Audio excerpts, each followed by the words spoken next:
How's it going, everybody? Today we're going to be going over a couple different things, including the Black Widow movie as well as the finale to Loki Season 1.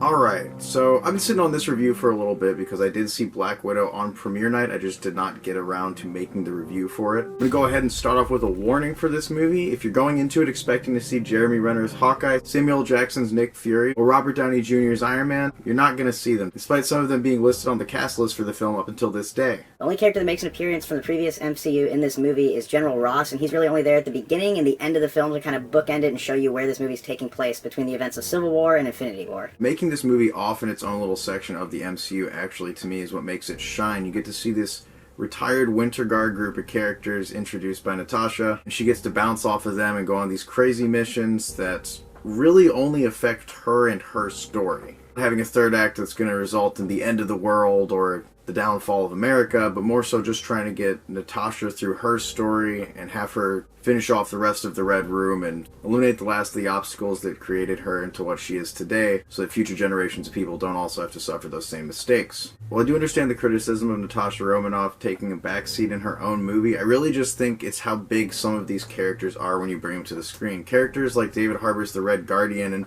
even Florence Pugh's Yelena Belova are very animated and really take up that camera space whenever they are there. But at the end of the day, this movie at its core is really about Scarlett Johansson's Natasha Romanoff figuring out who her family really was and if they're really her family at all. What exactly happened after she left the Red Room and was able to escape.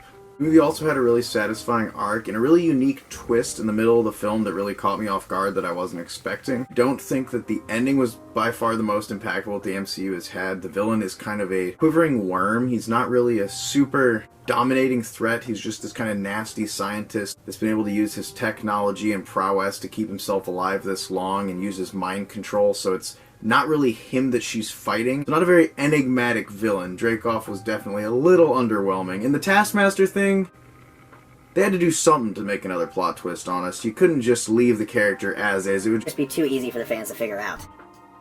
Now, thankfully for me, I'm not super attached to the Taskmaster character in the comic, so it didn't feel like an utter betrayal when we got to that reveal. I thought Taskmaster's suit also looked pretty cool, and the fight scenes where he is mimicking other fighters looked really nice and were creative. They just didn't do nearly as much with it as I thought they were going to in the time span of the movie. I want to point out that Natasha's mother figure, Melina, as well as David Harbour's Red Guardian, are really horrible parent figures. Both don't really have any retribution for the things that they've committed in the past, and their atrocities aren't really overlooked, but are just kind of brushed past as they are also victims of the same system that they found themselves in. Though some more willingly than others, Red Guardian. Another small gripe I had is actually with the trailer. It showed elements from the final act of the movie. The crazy falling sky sequence, slight spoiler here, but that happens at the end of the movie. That's the big fight. In the world would you put that in the trailer? You gotta leave some mystery for us. It just seems like a really odd choice because it's a very beautifully animated scene that did not transfer over so well onto the trailer, and if you look in the credits, it actually says they hired a bunch of additional animation studios to finish that last crawl. So overall, I found Black Widow to be a really fun and compelling action movie showing us a different part of the MCU that's existed previously, but unknown to our knowledge. I also think the movie acts as an effective placeholder between the in-game gap and the new films, and it definitely feels more like a Phase 1 movie, but I don't think that's to the detriment of the film, as it is Scarlett Johansson's first, and most likely only, judging by the look of things, MCU solo movie.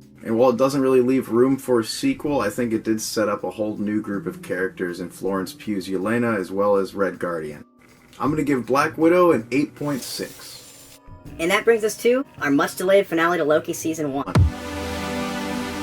I just want to go ahead and throw a spoiler warning on this section because the whole episode is a massive spoiler for the whole season. I'm really glad that I was actually able to call something for once. It's definitely Kang the Conqueror's castle at the end of that skyline, and Jonathan Majors absolutely killed it this episode. He monologued for basically the entire episode, and just the way Jonathan Majors plays this version of not Kang is really intriguing because he is just a human that knows a lot about the multiverse and how it works, and he's getting to explain it to these two gods amongst men as children. And as he explains everything to our Lokis, it also feels like an ever-lingering threat as the presence of time and the multiverse exploding looms overhead. And while the intensity really has you focus in on this standstill moment where Jonathan Majors is just riffing and dialoguing and arguing about the different choices that the Lokis could take in killing him or leaving him alive and how it will affect the timeline moving forward, it holds you in a state of anxiety and tension that lasts the whole episode up until it ends. Intense feeling that you can't look away from the camera. Like if you look away for 1 second, you're gonna miss that moment of explosive action.